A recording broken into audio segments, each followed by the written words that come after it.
Bacaan liturgi Minggu 18 Juli 2021. Hari Minggu biasa ke-16. Bacaan dari kitab Yeremia. Beginilah firman Tuhan. Celakalah para gembala yang membiarkan kambing domba gembalaanku hilang dan terserak. Sebab itu beginilah firman Tuhan Allah Israel terhadap para gembala yang menggembalakan bangsaku. Kamu telah membiarkan kambing dombaku terserak dan tercerai-berai. Kamu tidak menjaganya. Maka ketahuilah, aku akan membalaskan kepadamu perbuatan-perbuatanmu yang jahat. Demikianlah firman Tuhan. Aku sendiri akan mengumpulkan sisa-sisa kambing dombaku dari segala negeri kemana aku mencerai-beraikan mereka, dan aku akan membawa mereka kembali ke padang mereka.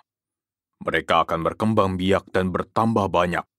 Aku akan mengangkat atas mereka gembala-gembala yang akan menggembalakan mereka, sehingga mereka tidak takut lagi, tidak terkejut dan tidak hilang seekor pun.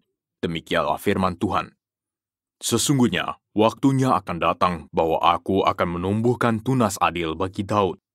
Ia akan memerintah sebagai raja yang bijaksana dan akan melakukan keadilan dan kebenaran di negeri. Dalam zamannya, Yehuda akan dibebaskan dan Israel akan hidup dengan tenteram. Dan inilah nama yang diberikan orang kepadanya, Tuhan, keadilan kita. Demikianlah sabda Tuhan, syukur kepada Allah.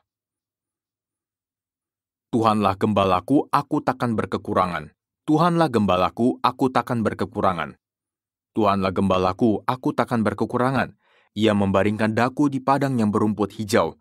Ia membimbing aku ke air yang tenang dan menyegarkan jiwaku. Tuhanlah gembalaku, aku takkan berkekurangan. Ia menuntun aku di jalan yang lurus demi namanya yang kudus. Sekalipun berjalan dalam lembah yang kelam, aku tidak takut bahaya, sebab Engkau besertaku. Tongkat gembalaanmu itulah yang menghibur aku.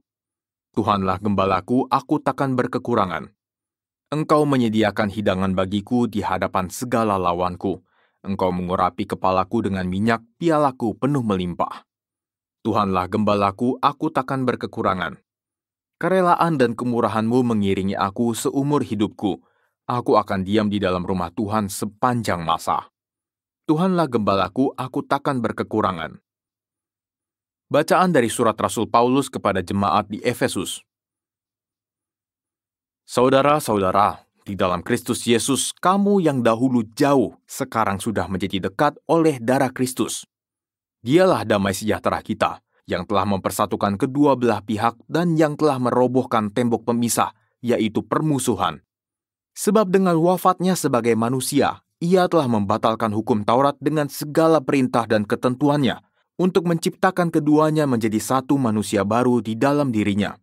Dengan demikian, ia mengadakan damai sejahtera. Dalam satu tubuh, ia mendamaikan keduanya dengan Allah oleh salib, dengan melenyapkan permusuhan pada salib itu. Ia datang dan memberitakan damai sejahtera kepada kamu yang jauh dan kepada mereka yang dekat. Sebab oleh Dia, kita, kedua pihak beroleh jalan masuk kepada Bapa dalam satu roh. Demikianlah sabda Tuhan, syukur kepada Allah. Haleluya, haleluya. Domba-dombaku mendengarkan suaraku sabda Tuhan. Aku mengenal mereka dan mereka mengikuti aku. Haleluya. Inilah Injil suci menurut Markus, dimuliakanlah Tuhan. Sekali peristiwa, Yesus mengutus murid-muridnya mewartakan Injil. Setelah menunaikan perutusannya, mereka kembali berkumpul dengan Yesus dan memberitahukan kepadanya semua yang mereka kerjakan dan ajarkan. Lalu Yesus berkata kepada mereka, "Marilah kita pergi ke tempat yang sunyi, supaya kita sendirian dan beristirahatlah sejenak. Sebab memang begitu banyak orang yang datang dan pergi, sehingga makan pun mereka tidak sempat. Maka pergilah mereka mengasingkan diri dengan perahu ke tempat yang sunyi. Tetapi pada waktu mereka bertolak, banyak orang melihat dan mereka mengetahui tujuannya. Dan mereka malah mendahului Yesus dan murid-muridnya. Ketika mendarat dan melihat jumlah orang yang begitu banyak, tergeraklah hati Yesus oleh belas kasihan kepada mereka, karena mereka seperti domba yang tidak mempunyai gembala. Lalu mulailah ia mengajarkan banyak hal kepada mereka." Demikianlah sabda Tuhan, terpujilah Kristus.